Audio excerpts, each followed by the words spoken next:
सम्मानित सज्जनहरू, वेद र बुद्धको भूमि जसले योग र ध्यानको माध्यमबाट विश्वलाई अहिले नेतृत्व गरिरहेको छ। आज ध्यान दिवस पनि रहेको छ। यो ध्यान भ्याटिकन सिटीमा जन्मेको सभ्यताबाट शुभारम्भ भएको होइन। यो ध्यान मायन सभ्यताबाट शुभारम्भ भएको चाहिँ दर्शन र सिद्धान्तले अवलम्बन गरेको विषय होइन। यो ध्यान नेपालको हो। सबभन्दा पहिला ध्यानको चाहिँ शुभारम्भ पाशुपत क्षेत्रबाट यही भगवान पशुपतिनाथले गर्नुभयो। गीतामा कृष्ण भगवानले के भन्नुभएको छ भने तेषां सतत युक्तानां भजतां प्रतिपूर्वकं ददामि बुद्धियोगं तं यो न मामुपयान्ति ते। पछि बुद्धले त्यसलाई वैज्ञानिकीकरण गर्नु। यही भूमिबाट भगवान कपिलदेवले सांख्य योगको सिद्धान्तमा यम नियम आसन प्राणायाम प्रत्याहार धारणा ध्यान समाधिमा ध्यानको व्याख्या गरेर ध्यान मानस दर्शन यसको उजागर, ध्यान आफ्नो बोध गर्ने विषय, ध्यान आत्म साक्षात्कार गर्ने विषय, ध्यानले जीवन जगत र परमात्माको विशद व्याख्या गर्छ भन्ने यो विषयको उद्बोधन यो भूमिबाट भएको हो। त्यसैले यो भूमि पुण्यमय हो, यो भूमि तीर्थमय हो, यो भूमि आध्यात्मिक हो, यो भूमि गरिमामय भूमि हो। यो भूमिलाई विश्व जगतमा उठान गर्नका लागि हाम्रो संकल्प one day Nepal will lead the world, एक दिन नेपालले विश्वलाई नेतृत्व गर्छ भन्ने नै हो। अमेरिकाको ब्रान्डाइज भन्ने विश्वविद्यालयमा आजभन्दा 6 वर्ष अगाडि गएर कुनै नेपाली एउटा व्यक्तिले भनौँ म आफैले 64 देशका मुलुकका नागरिकहरूको बिचमा गरेर गएर यही शब्द उद्बोधन गरेको थिएँ मैले, one day Nepal will lead the world, एक दिन नेपालले विश्वलाई नेतृत्व गर्छ। कसरी सम्भव होला भन्ने लाग्ला तपाईलाई।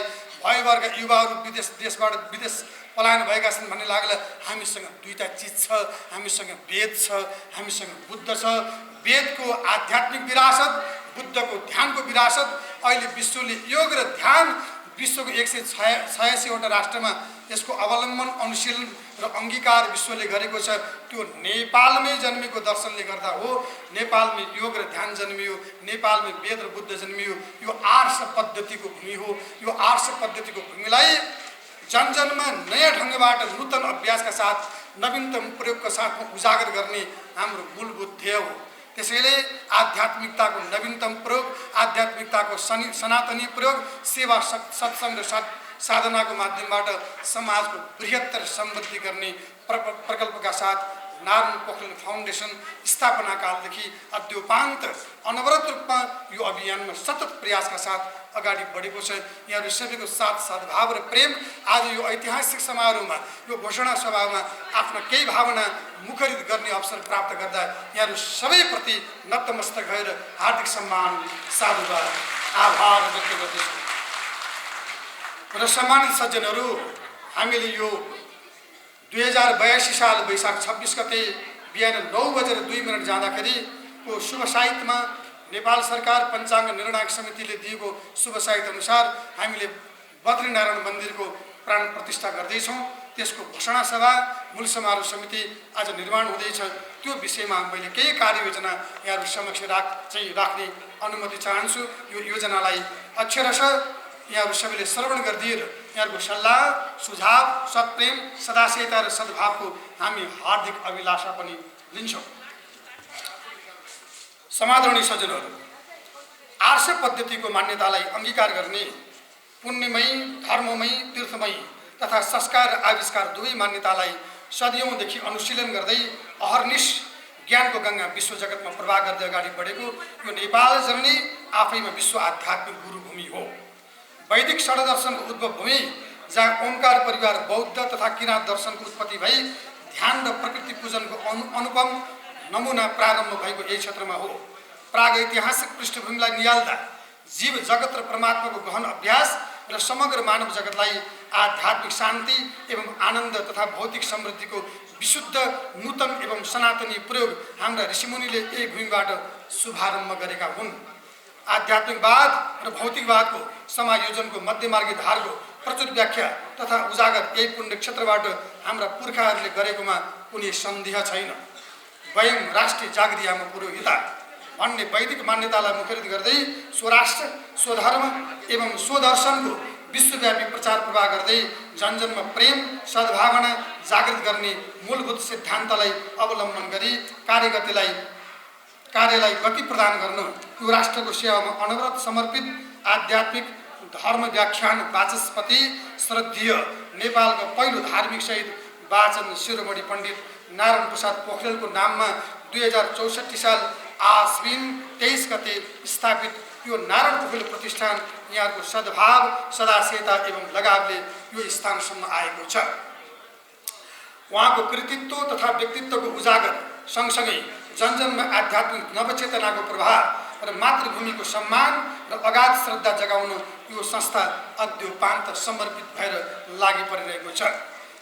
महाजनो येन गतः सपन्था यानि कि महान जनको मार्गलाई अनुशीलन गर्नुपर्दछ भन्ने उद्गारलाई चरितार्थ गर्दै विश्वव्यापी रूपमा यो भूमिको गरिमा उच्च गर्नु र यसको महत्त्व चिरकालसम्म पुस्तौं पुस्ता हस्तान्तरण गर्नु हाम्रो मुख्य दायित्व हो। सोही विषयलाई मध्यनजर गर्दै अगाडि बढ्ने क्रममा नेपाली आस्था श्रद्धा एवं भक्तिको भाव उच्च बनाइराख्न हामीले एउटा आध्यात्मिक केन्द्रको सङ्कल्प गर्यौं, जसमा सेवा सत्संग र साधनाको सहितको आस्था प्रगाढ होस् भन्ने नै हो।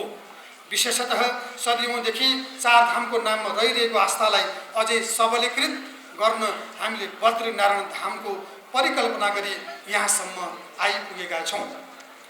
साबिक रामकोट गाविस हाल नागार्जुन 7 स्थित चापाको चौर सामुदायिक वनको मातहतमा रहेको पवित्र भूमि यस प्रतिष्ठानको नाममा भोगाधिकार प्रदान गर्न तत्कालीन रामकोटवासी सज्जनहरू, नेपाल सरकार तथा मातहतका समस्त निकायको अतुलनीय भूमिकाप्रति यस प्रतिष्ठान सदैव नतमस्तक रहेको छ।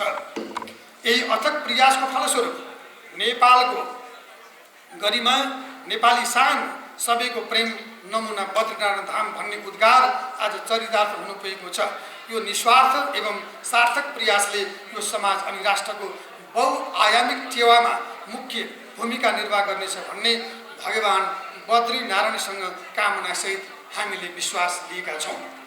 सङ्गच्छद्धं सम्बोधद्धं सम्भवनांसि जानताम भन्ने वैदिक उद्गारलाई व्यवहारत प्रकट गर्न हामी सबैको साथ सद्भाव र प्रेमको हार्दिक अभिलाषा दिन्छौँ। यो निष्कपट निश्चल एवं उदात्त भावनाले ओतप्रोत मान्यतालाई थप सुदृढीकरण गर्न र बद्रीनारायण धामको नेपाली मौलिक स्वरूपलाई यहाँहरूले स्वीकार गरी जनजनमा प्रचार प्रवाह गर्नुहुनेछ भन्ने कुरामा अब कुनै दुविधा छैन। श्री विग्रह यानि कि मूर्तिको जनजनमा औपचारिक दर्शन तथा भगवानमा प्राण जगाउने सतत चिन्तनका साथ आगामी 2082 वैशाख 26 गते बिहान 9:02 जाँदाको समयमा प्राण प्रतिष्ठाको शुभ साइत रहेको र उक्त मितिलाई केन्द्रमा राखेर 9 दिने महाअनुष्ठान गर्ने कार्यको सगर्व यो महान एवं ऐतिहासिक धार्मिक घोषणा सभामा हामी घोषणा गर्न चाहन्छौँ। बद्रीनारायणको शास्त्रीय महत्त्व। बदरी नारायण शब्दमा बदरी र नारायण दुई शब्दको सम्मिश्रण रहेको छ।